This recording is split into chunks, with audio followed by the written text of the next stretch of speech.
Assalamualaikum dan selamat pagi semua. Okey, hari ni kita akan belajar bab baru iaitu bab 6, jadual berkala. Okey, kita akan melihat pada 6.1 dahulu di mana pengelasan unsur.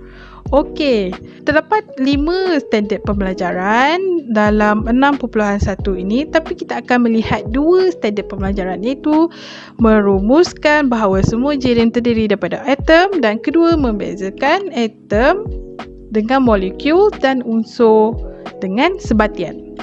Okey, mula sekali kita akan tengok pada atom dahulu. Atom tidak boleh dilihat dengan mata kasar kerana saiznya terlalu kecil. Okey, terlalu kecil. Kita tak dapat tengok. Okey, boleh dilihat menggunakan mikroskop elektron. Bayangkan, okey, ini buah oren ini adalah atom. Okey, lepas tu kita besarkan 10 juta kali ganda menggunakan mikroskop elektron untuk melihat sebiji oren ini. Oleh itu, dia kata saiz atom terlalu kecil. Okey, seterusnya, mari kita lihat apa itu atom. Atom adalah zarah-zarah yang kecil dan diskrit dalam jirim.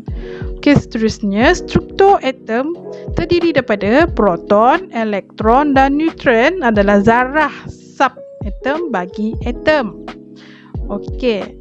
Ini adalah cara mudah untuk kamu ingat. Subatom adalah atom lebih mudah diingat dengan singkatan PEN iaitu pen. P proton, E elektron, N neutron. Okey, 3 ni. Okey, selepas tu, ini sejarah untuk atom. John Thornton telah mencipta perkataan elektron pada tahun 1891. Okey, perkataan nukleus berasal daripada perkataan Yunani yang bermaksud little nut. Okey, itu adalah sedikit tambahan ilmu pengetahuan. Okey, ini pula adalah struktur atom. Menarik bukan? Mari kita lihat satu persatu subatom dalam struktur atom ini. Okey, elektron. Elektron ini adalah zarah yang bercas negatif. Elektron terletak pada luar ini, okey. Dia akan berputar pada pusingan ini. Okey, seterusnya adalah proton. Proton adalah zarah yang bercas positif. Okey, proton akan terletak di tengah-tengah. Dan neutron. Neutron yang warna hitam ni. Neutron ni adalah zarah neutral yang tidak bercas. Okey, dia tak cas negatif ke, dia tak cas positif. Dan nukleus pula terdiri daripada 2 subatom ini iaitu proton dan juga neutron. Okey, nukleus mempunyai cas keseluruhan positif kerana terdapat proton yang bercas positif di dalamnya. Dalam ni adalah nukleus, okey. Dalam ni hanya cas positif saja sebab proton terletak kat dalam. Okey, elektron terletak kat luar, okey. Cas negatif kat luar, tak dekat dalam. Oleh itu kita kata nukleus ni yang ni bercas positif sebab proton dia kat dalam. Okey, bilangan elektron di dalam sesuatu atom pula adalah sama dengan bilangan protonnya. Okey, kalau ada 5 elektron dekat atom ni, maka ada 5 proton. Macam itulah maksud dia, bilangan elektron kena sama dengan proton. Okey, oleh itu atom adalah neutral sebab cas dia sama bilangan banyaknya. Okey, kalau 5 cas negatif dan 5 cas positif, jadi dia akan jadi neutral. Okey, kita akan tengok molekul pula.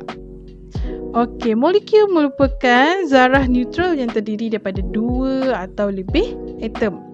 Atom-atom boleh bergabung secara kimia, okey, secara kimia untuk membentuk molekul. Molekul boleh dibentuk daripada atom yang sama jenis atau yang berlainan. Okey, ini adalah atom. Kalau ini adalah atom oksigen. Kalau atom oksigen ni bergabung dan membentuk menjadi molekul. Ini maksud molekul. Mari kita tengok contoh kepada molekul. Okay, kita tengok yang atas ni dahulu. Ini adalah 2 atom Oksigen. Okey, oksigen ialah molekul yang terdiri daripada 2 atom oksigen. Tengok. Okey, mari kita tengok contoh yang kedua yang kat bawah ni. Okey, di sini dia ada 1 atom oksigen dan 2 atom hidrogen yang bergabung. Ini merupakan zarah air, iaitu air ialah molekul yang terdiri daripada 1 atom oksigen dan 2 atom hidrogen. Okey, seterusnya adalah unsur. Unsur jurim yang terbentuk daripada atom yang sama jenis, iaitu kita panggil sebagai unsur. Unsur terbahagi kepada logam, separuh logam dan bukan logam. 3 kategori logam, separuh logam dan bukan logam. Okey, contoh bagi logam adalah kalium, natrium, emas, besi, magnesium dan zinc. Untuk separuh logam pula contohnya adalah seperti silikon, antimoni, arsenik dan juga boron. Bagi bukan logam pula adalah contohnya karbon, oksigen, nitrogen, klorin dan juga iodin. Ini adalah contoh-contoh yang lebih jelas. Okey, baldi zinc ni terdiri daripada atom zinc. Okey, dalam ni tengok scuba diver ni, dia ada bawa tabung oksigen. Okey, oksigen dalam tabung ni dia ada atom yang sama saja, iaitu atom oksigen. Sama juga macam tong hidrogen ni, dalam dia ada molekul dan dalam molekul ni terdiri daripada atom yang sama. Sama seperti paku besi, atom dia semua sama. Fe ni kita panggil sebagai ferrum atau dalam bahasa Melayu kita kenali sebagai besi. Okey. Last sekali, contoh yang paling dekat dengan kita adalah pensel ni. Okey. Okey, dia punya isi pensel tu, yang warna hitam tu, okey, dia terdiri daripada 1 atom saja, iaitu atom karbon. Okey. Seterusnya, sebatian. Okey, sebatian terbentuk daripada unsur yang berlainan jenis. Okey, tadi unsur sama jenis, sekarang sebatian berlainan jenis. Unsur dalam sebatian berpadu melalui tindak balas kimia seperti pembakaran. Misalnya pembakaran hidrogen dalam oksigen menghasilkan air. Airnya kita panggil sebagai sebatian. Okey, unsur-unsur dalam sebatian tidak boleh dipisahkan secara fizikal, tetapi hanya boleh dipisahkan secara kimia, iaitu dengan menggunakan tenaga elektrik, di mana kita panggil sebagai electrolysis. Okey, ini adalah contoh-contoh bagi sebatian. Okey, unsur-unsur dalam sebatian bagi garam ni, okey, ini adalah garam, adalah natrium dan klorin. Okey, yang ni pula adalah cengkerang. Kulit cengkerang terdiri daripada kalsium, karbon dan oksigen. Itu kita panggil sebagai sebatian. Okey, dia ada pelbagai jenis yang terdiri daripada pelbagai jenis unsur.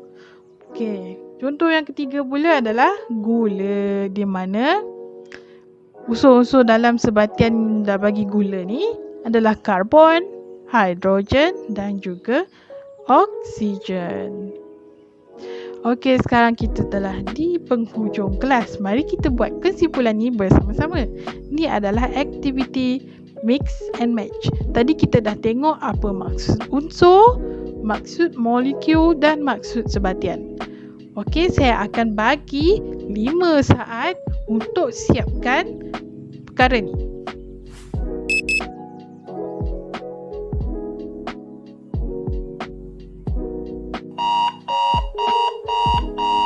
Okey, dah habis 5 saat. Mari kita cek jawapannya bersama-sama. Apakah maksud unsur? Okey, unsur adalah bahan terdiri daripada satu jenis atom sahaja. Molekul pula zarah neutral yang terbina daripada 2 atau lebih atom. Last sekali, sebatian, iaitu bahan terdiri daripada gabungan 2 atau lebih unsur secara kimia.